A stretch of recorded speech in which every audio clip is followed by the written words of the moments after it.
Hey there, everybody. Welcome to Learn English with Alex and Alina. I'm Alex, and I'm so excited to be your guide on this language adventure. And I'm Alina. We're gonna have a great time learning English together. Don't worry, it's gonna be easy peasy. We know starting a new language can seem scary, but trust us, it's a blast. We're gonna keep things fun and simple. So, are you ready to learn some everyday English phrases? Let's dive right in. First things first, let's learn how to greet people. It's all about making a good first impression. You can say hello or hi to greet someone. For a more formal setting, use good morning, good afternoon, or good evening. Now let's say goodbye. You can use goodbye or the shorter version bye, see you later, or take care are also great options. Remember, a smile and eye contact go a long way. Practice these greetings with us, and you'll be making new friends in no time. Once you've greeted someone, it's time for some small talk. Small talk is a great way to break the ice and make a connection with someone new. It might seem trivial, but these little conversations can set the tone for a more meaningful relationship. Whether you're at a social event, a business meeting, or just bumping into someone you know, small talk helps to create a friendly atmosphere. So let's dive into some tips and tricks to master the art of small talk. Don't worry, it's just a friendly chat to get to know each other. You don't need to stress about saying the perfect thing. The goal is to show interest in the other person and make them feel comfortable. Start with simple topics like the weather, recent events, or something you both have in common. For example, if you're at a conference, you could ask, "What do you think of the keynote speaker?" Or, "Have you attended this event before?" You can say, "Nice to meet you." This simple phrase can go a long way in making a positive first impression. It's polite and shows that you're happy to make their acquaintance. You can also add a bit more to it, like, "Nice to meet you, I've heard great things about your work." Or, "Nice to meet you, I've been looking forward to this conversation." Or, "It's a pleasure to meet you." This is another polite and friendly way to start a conversation. It conveys warmth and genuine interest. You might follow it up with a question or a comment to keep the conversation flowing. For instance, "It's a pleasure to meet you. How did you get into this field?" Or, "It's a pleasure to meet you. What brings you here today?" To keep the conversation going, ask, "How are you?" This is a classic question that shows you care about the other person's well-being. It's a great way to transition from the initial greeting to a more in-depth conversation. Depending on their response, you can ask follow-up questions or share something about yourself. For example, if they say they're doing well, you might ask, "What have you been up to lately?" Or, "Any exciting plans for the weekend?" When someone asks how you are, you can respond with, "I'm doing well, thank you," or "I'm great, thanks." It's important to be positive and polite in your response. Even if you're having a tough day, try to keep the conversation light and upbeat. You might say, "I'm doing well, thank you, how about you?" Or, "I'm great, thanks, how's your day going?" Remember to ask them back, "How about you?" This shows that you're interested in their well-being and keeps the conversation balanced. It's a simple gesture, but it can make a big difference in how the other person perceives you. It shows that you're not just talking to fill the silence, but that you genuinely care about their response. See, that wasn't so hard. Small talk doesn't have to be intimidating. With a few simple phrases and a genuine interest in the other person, you can easily navigate these conversations. Practice makes perfect, so don't be afraid to put yourself out there and start chatting with new people. Over time, you'll become more comfortable and confident in your small talk skills. Small talk is all about being polite and showing interest in the other person. It's a valuable skill that can help you build connections, make new friends, and even open up professional opportunities. So next time you find yourself in a social situation, remember these tips and start a friendly conversation. You never know where it might lead. We all need a little help sometimes, right? It's a natural part of life to seek assistance from others, whether it's for something small or something significant.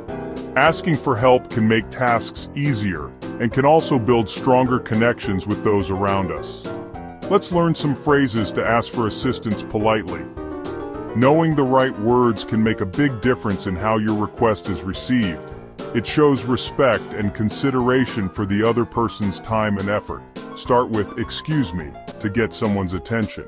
This phrase is a polite way to interrupt someone without being rude. It's a simple yet effective way to signal that you need help. Then you can say, "Can you help me please?" This phrase is direct and clear, making it easy for the other person to understand that you need assistance. "Can you help me please?" Or, "Could you give me a hand?" This is another polite way to ask for help, especially if you need physical assistance with something. If you need directions, ask, "Excuse me, where is the nearest restroom?"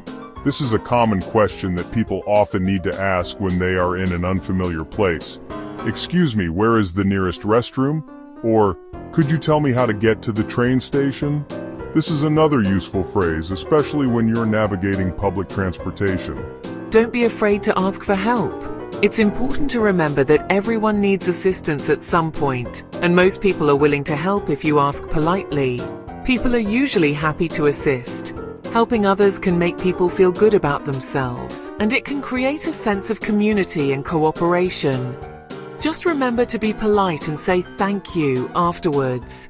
Expressing gratitude shows that you appreciate the help you received and encourages others to continue being helpful in the future. Thank you for watching. We hope these phrases help you feel more confident when asking for assistance. Remember, politeness and gratitude go a long way in making your interactions positive and successful. Section 5. At the supermarket, buying your groceries. This section will guide you through the essential phrases and tips to make your grocery shopping experience smooth and efficient. Whether you're a seasoned shopper or new to the task, these tips will help you navigate the aisles with confidence.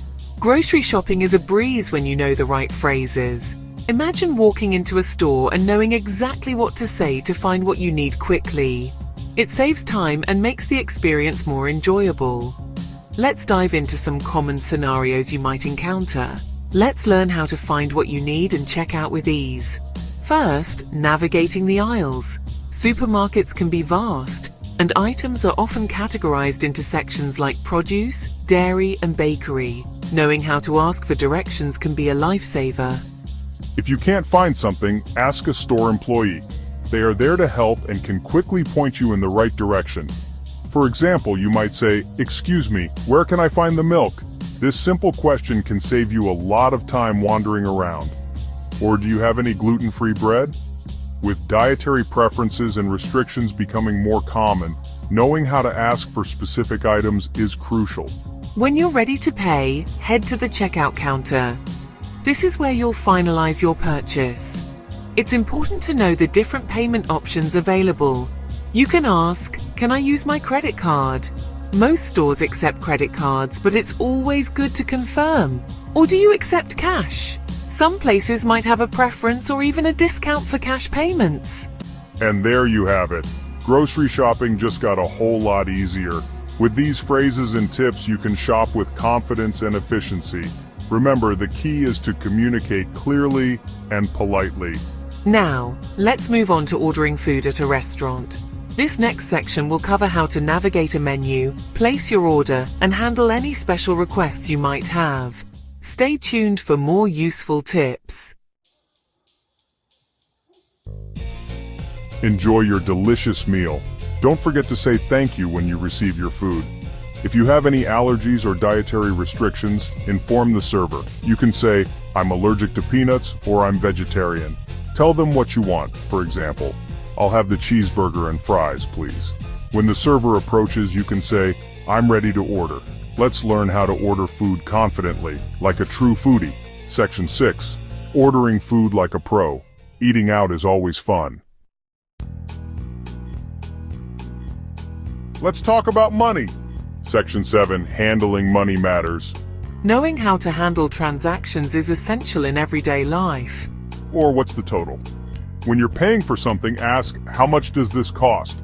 If you're using a card, you can say, "I'll pay with card." If you're paying with cash, say, "Here you go." And that's how you handle money matters with confidence. Remember, practice makes perfect. Every little bit of practice counts. You can practice with a friend, family member, or even talk to yourself in the mirror. The more you practice, the more confident you'll become. Don't be afraid to use These phrases in real-life situations. Now it's your turn to practice. You've learned so many useful English phrases today. Section 8, Practice Makes Perfect. Congratulations. Section 9. See you soon. We had so much fun teaching you some everyday English phrases. Remember, learning a new language takes time and effort, so be patient with yourself. Keep practicing, and you'll be speaking English fluently in no time. Thanks for joining us on Learn English with Alex and Alina. See you in our next lesson.